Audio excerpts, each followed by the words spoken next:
all the V4 Media viewers. இன்னைக்கு நம்ம ரிவ்யூல பார்க்க போற படம் வந்து ரெட் ஜெயண்ட் மூவிஸ் தயாரிப்பில் கிருத்திகா உதயநிதி இயக்கத்தில் ரவி மோகன் மற்றும் நித்யா மேனன் நடிப்பில் வெளிவந்திருக்கிற ரொமான்டிக் டிராமா காதலிக்க நேரமில்லை. ரவி மற்றும் நித்யாவோட இணைந்து இந்த படத்துல யாரெல்லாம் நடிச்சிருக்காங்க அப்படின்னு பாத்தீங்கன்னா யோகி பாபு, வினய் ராய், டிஜே பானு, ஜான் கொகேன், லால், மனு, லக்ஷ்மி ராமகிருஷ்ணன், வினோதினி வைத்தியநாதன், வித்யுலேகாராமன், மாஸ்டர் ரோஹித் சிங் மற்றும் பலர். சென்னையை சேர்ந்த ஒரு அம்பிஷியஸ் ஆர்கிடெக்டா வராங்க நம்ம நித்யா மேனன். அவங்களுக்கு குழந்தைங்கன்னா அவ்வளோ இஷ்டம். அதுக்கு அப்படியே கான்ட்ராஸ்டிங்கா பாத்தீங்கன்னா நம்ம ரவி மோகன் பெங்களூர்ல ஒரு ஸ்ட்ரக்சரல் இன்ஜினியரா இருக்காரு. அவருக்கு குழந்தைங்கனாலே பிடிக்காது. அது மட்டும் இல்லாம குழந்தைங்களால பாப்புலேஷன் இன்க்ரீஸ் ஆகும்ன்ற ஒரு தாட் ப்ராசஸோட வாழ்ந்துட்டு இருக்க ஒருத்தர். இவங்க ரெண்டு பேரும் எதிர்பாராத விதமா ஒரு நாள் சந்திக்கிறாங்க. இதுக்கு அடுத்ததா இவங்க ரெண்டு பேரோட வாழ்க்கை எப்படி மாறுது, இதுதாங்க இயக்குனர் கிருத்திகா உதயநிதி பல சுவாரஸ்யமான விஷயங்களோட நம்மளுக்கு சொல்லியிருக்காங்க.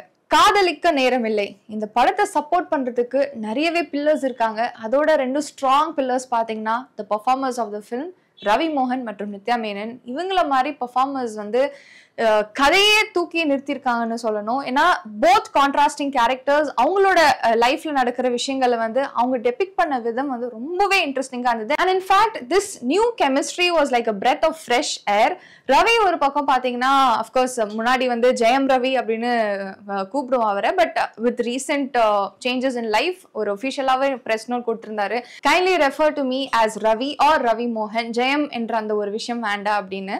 இந்த படத்துல சித்தார்த் என்ற கேரக்டர் அவரை பாக்குறப்ப it took us back to the good old days. உனக்கும் எனக்கும், சந்தோஷ் சுப்ரமணியம், மழை, அதுக்கப்புறம் M Kumaran son of Mahalakshmi, Jayam, இந்த படங்கள்ல பார்த்த அந்த ரவியை வந்து திரும்ப பாக்குறதுக்கான அந்த ஒரு வாய்ப்பு கிடைச்சது. அண்ட் அந்த சின்ன சின்ன சட்டில் மொமெண்ட்ஸ், டான்ஸ், அந்த மேனரிசம்ஸ், இல்லைன்னா he is in love but he cannot express that, அந்த மாதிரி விஷயங்கள்லாம் ரொம்பவே சட்டிலா அவரோட அந்த எக்ஸ்பிரஷன்ஸ் மூலமா டெலிவர் பண்ணியிருந்தாரு. அண்ட் தொடர்ந்து வந்து ரவியை இந்த மாதிரி ஜானர்ஸ்ல திரும்ப பார்க்கணுன்ற ஒரு ஆசை வந்து இந்த படம் பார்த்ததுக்கு அப்புறமா ஏற்பட்டிருக்கு.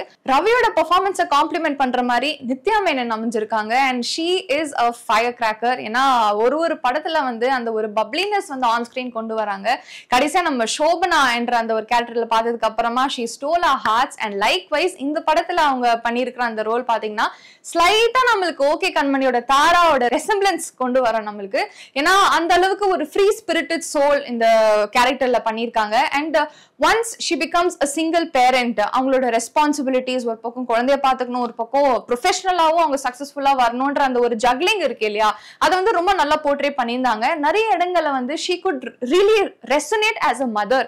ஒரு குழந்தைக்கு வந்து இந்த மாதிரி ஒன்னு நடந்திருக்கு and me holding responsibility of that child, என்னால இந்த மாதிரி ஒரு தவறு நடந்து போச்சேன்னு when she breaks down and she cries you all connect with her. So அந்த அளவுக்கு வந்து ஒரு பெர்ஃபார்மன்ஸ் கொடுத்திருந்தாங்க. நித்யாவோட பெர்ஃபார்மன்ஸ்ல ரெண்டு டிஃபரண்ட் சைட்ஸ் பார்க்க கிடைச்சது. ஆரம்பத்துல வந்து ரொம்ப கூஃபியா, சர்ப்பியா, பப்ளியா இருப்பாங்க. அப்படியே லைட்டா ஒரு டிரான்ஸ்ஃபர்மேஷனோட ஒரு மெச்சூரிட்டி வந்ததுக்கு அப்புறமா she maintains a very poised attitude throughout the film. So this was with her performance. அதுக்கப்புறம் we have veteran actor Lal playing Ravi's father in the film. And அவரோட சின்ன சின்ன inputs with regard to life-லாம் ரொம்பவே ரசிக்கும்படியா இருந்தது. அதுக்கு அப்படியே ஆப்போசிட்டா பாத்தீங்கன்னா மனோ அவர்கள் மற்றும் லக்ஷ்மி ராமகிருஷ்ணன் இவங்க வந்து நித்யாக்கு பேரண்ட்ஸா நடிச்சிருக்காங்க.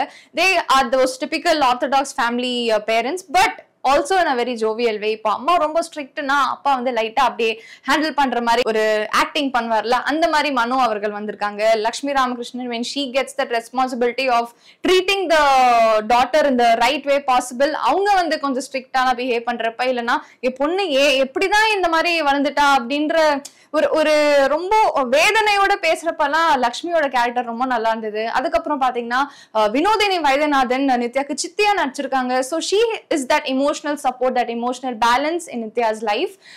அந்த ஒரு கேரக்டர்ல வந்து அப்பப்போ அட்வைஸ் சொல்றதா இருக்கட்டும், இல்லைன்னா கூடவே இருந்து குழந்தைய பாத்துக்கிற அந்த ஒரு சின்ன like mole of a nanny sort. So அந்த மாதிரி ஒரு பிஹேவியரா இருக்கட்டும். எல்லாரோட வாழ்க்கையில வந்து ஒரு மதர் ஃபிகர் என்னைக்குமே தேவைங்க. அது வந்து குட் பேட் எல்லாத்துக்குமே வந்து அவங்களோட கைடன்ஸ் கண்டிப்பா இருக்கணும். ஸோ அப்படிப்பட்ட ஒரு பாயிண்ட் ஆஃப் டைம்ல வந்து நித்யாக்கு ஒரு மதர்லி சப்போர்ட், ஒரு இமோஷனல் கைடா வந்திருக்காங்க நம்ம வினோதினி வைத்தியநாதன். ரொம்பவே நல்லா பண்ணியிருக்காங்க. வித்யுலேகாராமன் ஒரு சீனுக்கு வந்திருந்தாலும் அந்த சீன்ல வந்து அந்த ஒரு இம்பாக்ட் கிரியேட் பண்ணியிருக்காங்க, சூப்பரா பண்ணியிருந்தாங்க.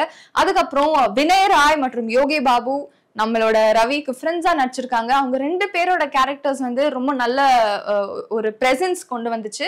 And with regard to Vinay Rai's performance, இதுக்கு முன்னாடி நம்ம வந்து ஒரு சாக்லேட் பாயா பார்த்திருப்போம், அப்புறம் லைட்டா மாஸ் ஹீரோவா மாறி இருந்தாரு. அண்ட் ரீசன்ட் கம்பேக் டைம்ஸ்ல வந்து ஒரு வில்லனிக்கான ஒரு போர்ட்ரேல் கூட கொடுத்திருந்தாரு. But I think with regard to Kadhalikka Neram இல்லை, அவரோட அந்த போர்ட்ரேலுக்கு ஒரு டிஃப்ரெண்ட் ஷேடே கொடுத்திருக்காங்க நம்ம இயக்குனர்.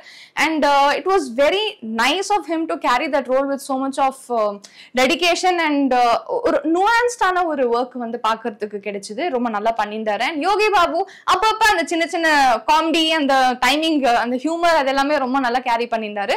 அதுக்கப்புறம் பாத்தீங்கன்னா ரவிக்கு லவரா நடிச்சிருக்காங்க டிஜே பானு. ஸோ வாழ் மாதிரி ஒரு கிரிட்டிக்கலி அக்ளைம் ஃபிலிம்ல தமிழ் சினிமால அறிமுகமானதுக்கு அப்புறமா she is very selective with her work. ஏன்னா நீங்க வந்து ஓடிடில அவங்களோட ஒர்க் நிறையவே நீங்க பார்க்கலாம். Such a phenomenal talent. இந்த படத்துல வந்து அவங்களோட ஸ்கிரீன் ஸ்பேஸ் ரொம்ப கம்மியா இருந்தா கூட ஒரு நல்ல இம்பாக்ட் வந்து கிரியேட் பண்ணியிருக்காங்க. And she plays a super model in this film. And அவங்களோட போர்ட்ரேல், அவங்களோட அந்த ஒரு she has 2 different tones, one before interval, one after interval. அது ரெண்டுத்தையும் ரொம்ப நல்லா பேலன்ஸ் பண்ணி பெர்ஃபார்ம் பண்ணியிருக்காங்க. அதுக்கப்புறம் ஜான் கோகேன் இருக்காரு. யூஸ்வலா வந்து வில்லனிக் ரோல்ஸ்ல தான் நம்ம அவரை பார்த்திருப்போம். பட் இந்த படத்துல அதையும் தாண்டி வேற மாதிரி ஒரு டிஃப்ரெண்ட் கேரக்டர் வந்து கிடைச்சிருக்கு. அது நல்லா பண்ணியிருக்காரு. அதுக்கப்புறம் special mention to master Rohit Singh, நித்யாவுக்கு பையனா நடிச்சிருக்காரு. ஸோ அந்த சின்ன வயசுல கூட அந்த குட்டி குட்டி கியூட்டான எக்ஸ்பிரஷன்ஸ், கோவமா இப்படி உருன்னு முறிச்சு பாக்குறது, இல்லைன்னா யாருக்கும் சொல்லாம ஓடி போறது, இல்லைன்னா பழி வாங்குற அந்த ஒரு எண்ணம் சின்ன குழந்தைங்களுக்கு இருக்கும்ல, அவன் அடிச்சுட்டா நானும் திரும்ப அடிப்பேன், அந்த மாதிரி விஷயங்கள் எல்லாம் அவரோட எக்ஸ்பிரஷன்ஸ்லாம் ரொம்ப நல்லா இருந்தது. அண்ட் அந்த மதர் சன் ரிலேஷன்ஷிப், அவங்களுக்குள்ள இருக்கிற அந்த உரையாடெல்லாம் பார்க்கறதுக்கு ரொம்ப கியூட்டா இருந்தது. இசை புயல் ஏ.ஆர். ரஹ்மான் இந்த படத்துக்கு மியூசிக் கம்போஸ் பண்ணியிருக்காங்க. என்னை இழுக்குதடி வந்து கண்டிப்பா நம்ம எல்லாரும் திரும்ப திரும்ப அப்படியே மேக்னெட் மாதிரி இழுத்துட்டே இருக்கோம். ஏன்னா அந்த அளவுக்கு ஒரு பெப்பி ட்ரிப்பியான ஒரு நம்பரா இருந்தது. And the way it plays on screen, you literally get transcended to a different world, that is A.R. Rahman sir's world.